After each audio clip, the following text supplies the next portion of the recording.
So much to cover tonight. We're going to check in with the Burrillville power plant progress. The Dan York State of Mind program is brought to you in part by Lookout Rhode Island and Takeo Comfort Solutions. Greetings. Nice to have you aboard. It's a big week for the country, no doubt, with the inauguration. So let's start with that in terms of a little bit of commentary. There's a lot of things going on in our own backyard. Today, it was hard to get a list to actually make the cut for conversation because there is so much happening. So let's hurry to it. We appreciate you tuning in, but let's not waste any time. Let's get over to the rundown board and figure out what's going on here. Inauguration obviously approaches tomorrow. Headlines like this one, Donald Trump today, just before our production time in the early afternoon, suggested that he did not divide the nation with his campaign. Some would question that. Of course, this is all amidst a real rush to get everybody approved when it comes to cabinet positions, and guys like Representative Tom Price have answered some questions, maybe not too thoroughly, in terms of investments, even in the pharmaceutical industry, an industry that he'll be regulating in a sense with his Health and Human Services cabinet position.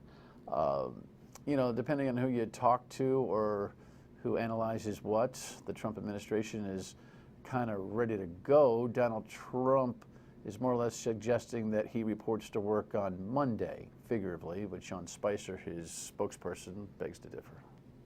Make no mistake, we're ready to go on day one. So there's a big difference between being ready to go and start enacting some of the things. There are limitations to what some of these individuals can do in terms of enacting the agenda.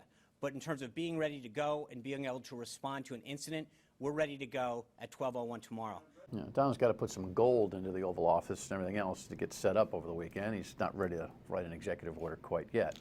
Ought to be an interesting day tomorrow. And there's a whole bunch of hullabaloo, you know, kids walking out of school in Providence and that. For thorough conversation on those things, you should be listening to the radio, weekdays 3 to 6 on WPRO. In the meantime, this is the thing that's got me apoplectic, free tuition stumping here.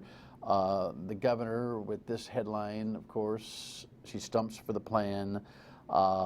She thinks this thing is all green light. We have the money, we just have to decide, are we up for it? And I think we are. I think it's disgraceful what the governor did yesterday. Disgraceful. She went to Cranston East High School. It's a political move. Why'd she go to Cranston? She went to Cranston because Alan Fung is the mayor of Cranston, and Alan Fung is at least rumored to be the perhaps Republican challenger in the 2018 election. So now this thing becomes political. She brings these students together. The band plays on. The ROTC is there to introduce her.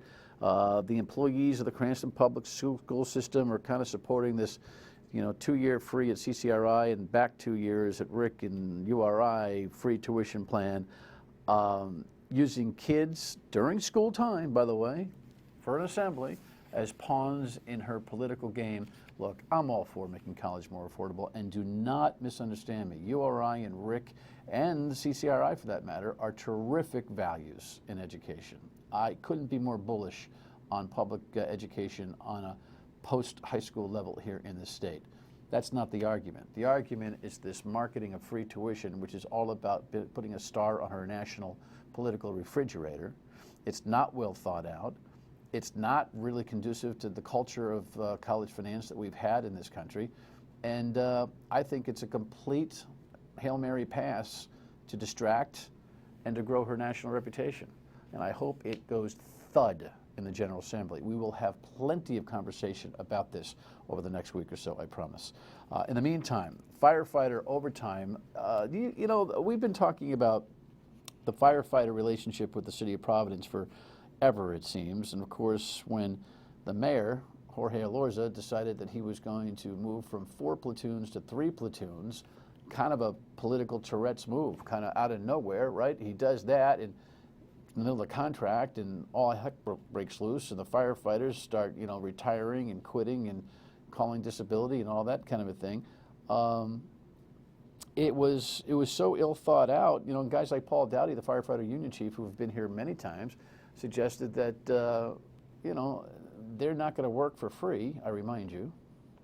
Under state law, there's a couple things we have to do to dot our I's and cross our T's so we don't waive any of our rights. We did that, but we were never going to agree to work 14 more hours a week for for not the same amount of pay. I'm not going to work at a second lower rate of pay, Right. Especially when the contract clearly states how much we are paid. And here's what you got for it. Headline, the front page of the Providence Journal today, the $243,000 firefighter, which is enough to freak everybody out. You're not going to get me picking on firefighters here. First of all, the amount of overtime that particular captain had to work probably cost him every quality of life hour he had in 2016. But the real reason that you get firefighters are making that kind of money is because the darn thing was so out of whack, the overtime was so necessary and so under budgeted. What did Jorge Elorza think he was going to happen? Well, he didn't think at all, and that's what happened. This is interesting. I have driven by the Apex building so many times, and so have you, I'm sure, thinking, you know what? What if they move the stadium there? Now, I'm not going to take credit for, hey, I thought of it first, but look at this headline. I've asked people about this in the past. We've talked about this in the past. And now, along with this McCoy review that's going on about renovating the stadium, here is a Valley Breeze story that tells us that maybe it's the Apex property. Now, wouldn't that be interesting? That it would give you kind of a highway slash, is that a river in there next to the Apex building? Is that the Seekonk River? You know what? This is worth talking about. It keeps the paw in the socks. It creates a little bit of excitement, easier access, closer to the train station. We'll see. We should be excited about that proposal, seems to me at the start. All righty, it is time to check on the power plant. We've had, some stutter-start type of coverage to this project, which still looms in Burrillville. Here's a headline that grabbed everybody's attention recently, and that is that Woonsocket and Johnston kind of had, I don't even know if they knew they were in a competition. Well, Johnston do. I'm not sure Woonsocket got it. You got some things going on. Welcome, Mr. Niland. Nice to have you. Thank you for having me. Thanks for returning. Rather than getting into the water thing specifically yet, give me the Cliff's Notes on where the Burrillville Power Plant project stands right now. Well, we're still in front of the Energy Facility Siting Board. State board. State Board, that's right. We're still... Three key people, correct? Three key people, right. That's one permit that the project requires. DEM director, who else? A DEM director, statewide planning, and the Public Utility Commissions. Okay. Director. Comprising this board that decides whether or not this plant goes in. Right, that's just one of the permits that the project needs. You also have to have permits from RIDEM for air emissions and water and things of that nature. So there's a series of permits that are going to You've been at this for a while. Give everybody the Cliff's Notes on this. The project financial value is? It's more than $700 million. We had, publicly been saying it's about $700 million. It's probably going closer to $1 billion now. Unexpectedly? Yeah, yes and no. I mean, the initial numbers that we put out there, we had some initial, quotes and estimates. We've been able to firm those quotes up, and there's a number of other items that you have to do the electrical interconnect, and we're firming up those costs. So. Well, look, you've been roughed up by the town of Burrillville, no doubt. Now you got this water thing that I want to talk to you about. Just give me zero being dead in the water, 10 absolutely this project's going to get done. Where are you on that spectrum? 0 to 10, ballpark. Yeah, I'd probably have confident? to say 6, 7, somewhere in that range. And the company's commitment remains. Yeah, we're committed. There's several facets that you have to complete in order to get a project like this built. One of which is being a participant in the ISO forward capacity auction. So we cleared one of the units in last year's auction. We'll be bidding the other unit in this upcoming auction. ISO for everybody. Independent system operator. They manage the whole electric grid in New England. It's a non-for-profit entity that manages, dispatches the plants, and does all the financial settlements and all that. Your calculations with ISO have been fairly consistent and on track. I mean, the idea, you've got to project what you're going to contribute to the grid. Until you're up, you can't execute. Right. Yeah. They conduct this auction in a 3-year forward method, and the reason they do that is for new entrant units, new generation capacity. They do it 3 years in advance because they want to give you enough time to get all your permits and get the thing constructed and built. So when you participate in the auction and you get what's called a capacity supply obligation, that's a commitment that we're making that we're going to get the project built and up and running. The latest story is that you need water. Right. Okay. When we come back, they need water to run this plant. Oh, who's going to give them the water? It's been quite the drama locally. Stay with us.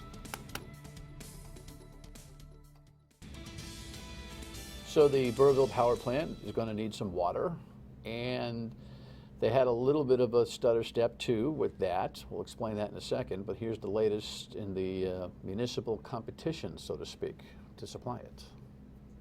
Motion passes. Met with applause. Johnston Town Council gives the green light to provide water to the proposed Invenergy plant in Burrillville. This is purely an economic decision. I think I'd be derelict in my duties if I didn't obviously just entertain it. A packed crowd in Johnston, pouring out of the room and into the hallway. Signs of frustration on paper, voiced following the decision. Am I disappointed? Yeah, very disappointed. But the process doesn't stop here. We continue, and we continue to fight this power plant. As Johnston says yes, Woonsocket says no. Both councils had similar meetings on Tuesday at the very same time. I think it actually gave some people some consolation that there was another option available. Woonsocket City Council President Daniel Gendron was one of 5 members to vote no. Melissa Murray was one of 2 to say yes. Many factors to weigh when we made this decision. Murray says she feels the Burrillville plant will come to fruition, and she wanted to make sure Woonsocket would benefit. I'm disappointed that we didn't get a chance at some potential much-needed revenue for our city. President Gendron says the money Invenergy offered is no chump change, but argues the impact to the public's health and water just isn't worth it. It was a 20-year lasting process that I just couldn't commit to.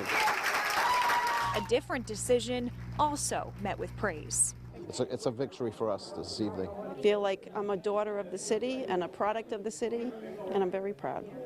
And we received a statement from Invenergy following tonight's decision. It reads in part, while we are disappointed Woonsocket decided not to move ahead with us, we're pleased to have identified our water supplier. We look forward to continuing the review process of this critically important project. And again, if the power plant in Burrillville does become a reality, Johnston would receive more than $18 million over the next 20 years. Johnston was your second choice?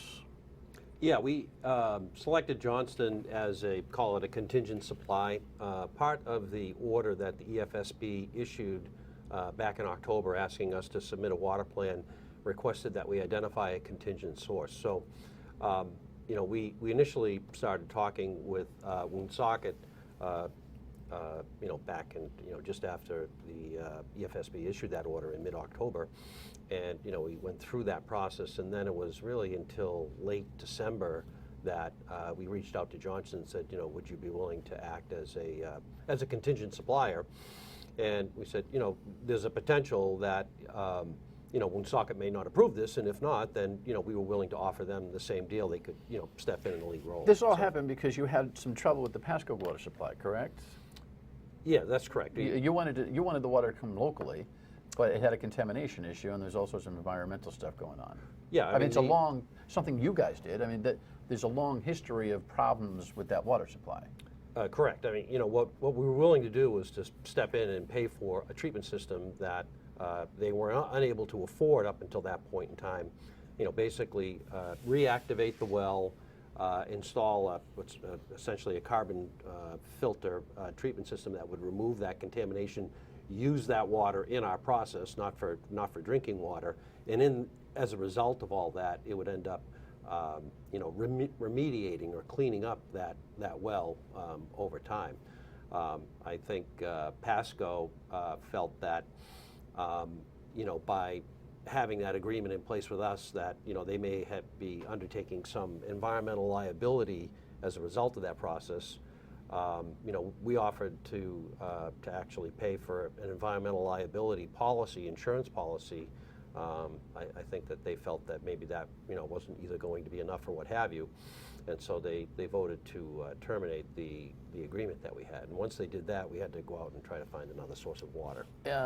So Johnston will truck water up, correct? Will you establish your own facility in Johnston to receive the water? Right, yeah. So what we would do is set up it's really just going to be a garage where you could house a couple of trucks, and the trucks would be filled, within that facility. And on average, we're estimating that we would need 2 truckloads of water a day, from that facility to the site. It's interesting. Woonsocket couldn't pull the trigger. They need the money. Johnson pulled the trigger because their mayor, who, by the way, will be here tomorrow to talk about this and some other things, seized the moment.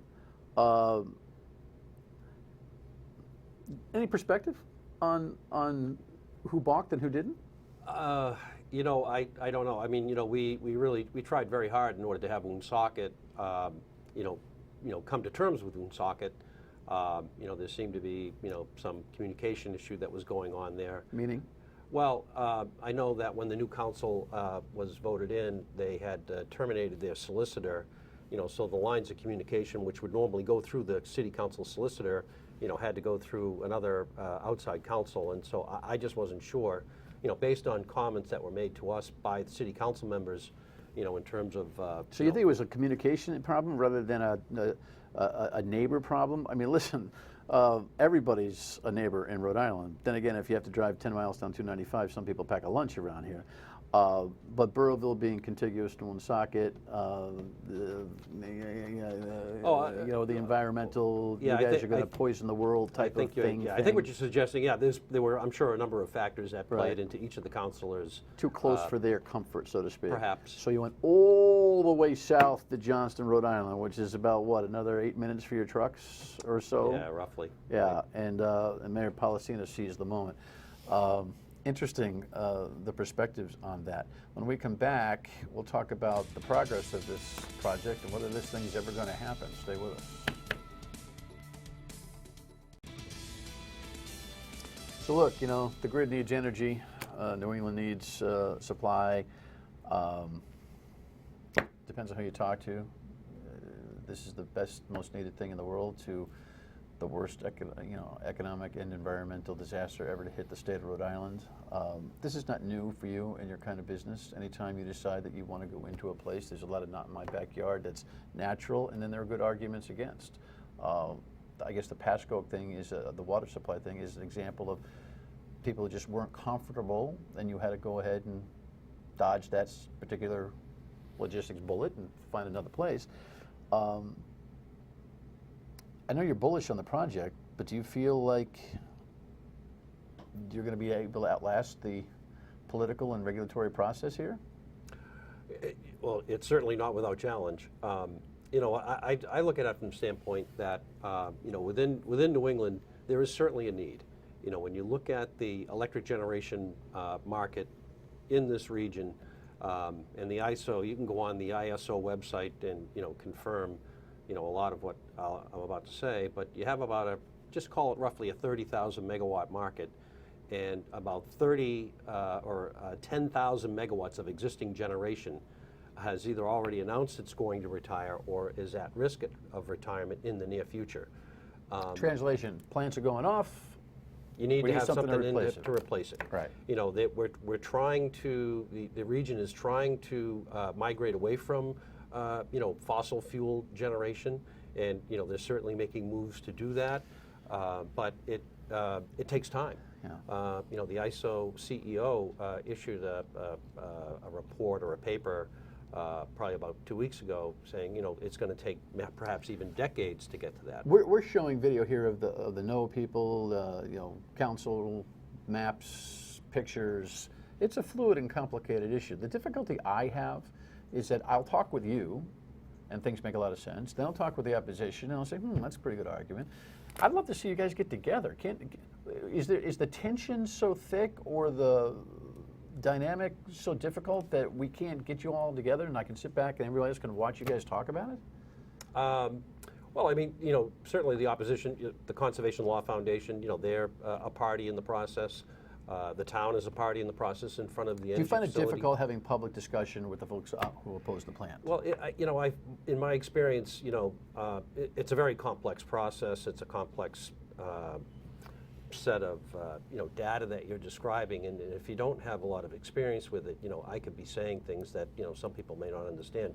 I think I try to simplify it to say, look, you're this project would be the most efficient project in New England. It would have the fewest amount of emissions associated on a per megawatt of power produced than any plant in New England. If you don't build something like this, then the stuff that you have there now will probably have to stay online.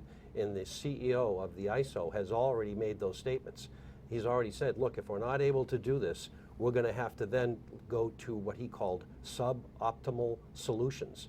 By that, he means more expensive and less environmentally friendly. Yeah, listen, I'm not going to negotiate a show here. I'm just suggesting that you know, there are some big concepts that I think could be, so I'm inviting you to join with them because I know they're going to see the show and they're going to want to be in here, and then it's back and forth and it's not helpful to everybody. Right. So that's a formal request. At the end of the day, Burrillville more or less has signed on to this project, maybe with their eyes closed and their fingers crossed. They've made the money deal with you, but they're not the official authority. It's the state siting board that decides whether this thing goes in or not. That's correct. Yeah, but you've made your deal. Your financial deal is in place with Burrillville, correct? That is correct. Right. That's weird for people to understand. The deal's made, it's contingent on the state. Yeah. You know, it was really, you know, it wasn't anything that we really needed to have. We did it really as an accommodation to the town. It was something that, you know, that they wanted to have. So we said, okay, you know, we can do it. It wasn't, there were folks out there alleging that, you know, the tax agreement was something we needed to have for finance. We didn't need it for finance. Meaning? To finance the project, you know, trying to secure all the, you know, the cash and, you know, ins and outs that the project has. You know, the project in securing the pilot agreement essentially, you know, levelized the payments that the project would pay to the town. And again, Burrillville's getting somewhat 90 million over what period of time? It's over a 20-year period. Right, it's probably close to 100 million. Yeah. Well, you just keep dishing it out, right? Trying to get this thing. At the end of the day, Yeah. it's profitable, no matter what. It's a big business. It's a big business, right? I mean, this is the way the market was configured. Big business. You know, back in the late '90s, when they deregulated and they took the regulated utilities out of the generation mix. The ISO, you know, structured this construct, as did all the New England state regulators. That, you know, this is how it would act in a competitive fashion. All right. So, in summary, biggest myth, and I only have 30 seconds. Biggest myth you want to eradicate here about the project is? I would have to say, you know, that the emissions, you know, that it's really adding and going to, you know, have all these emissions that are going to be, you know, really impairing the environment. If you look back over, you know, the past 15, 20 years, adding this type of technology will improve the air quality. Our application indicated or stated that there will be reductions in emissions as a result of adding this generation. Johnson's water's clean, right? Yeah, very good water. Yeah, Joe Policino will tell you that. He can't wait to cash the check. He's hoping you get this thing done. Good to see you, John. We'll keep updating, and we'll tell you about tomorrow's show next. Stay with us. The mayor who competed for this water will be here tomorrow. He is never lost for a word or a point of view. Joe Policino on this and more tomorrow night. Don't forget to tune in tomorrow at 3 on WPRO. It'll be all inauguration all day long. A historical day, no doubt. Have a great night. Thanks for watching.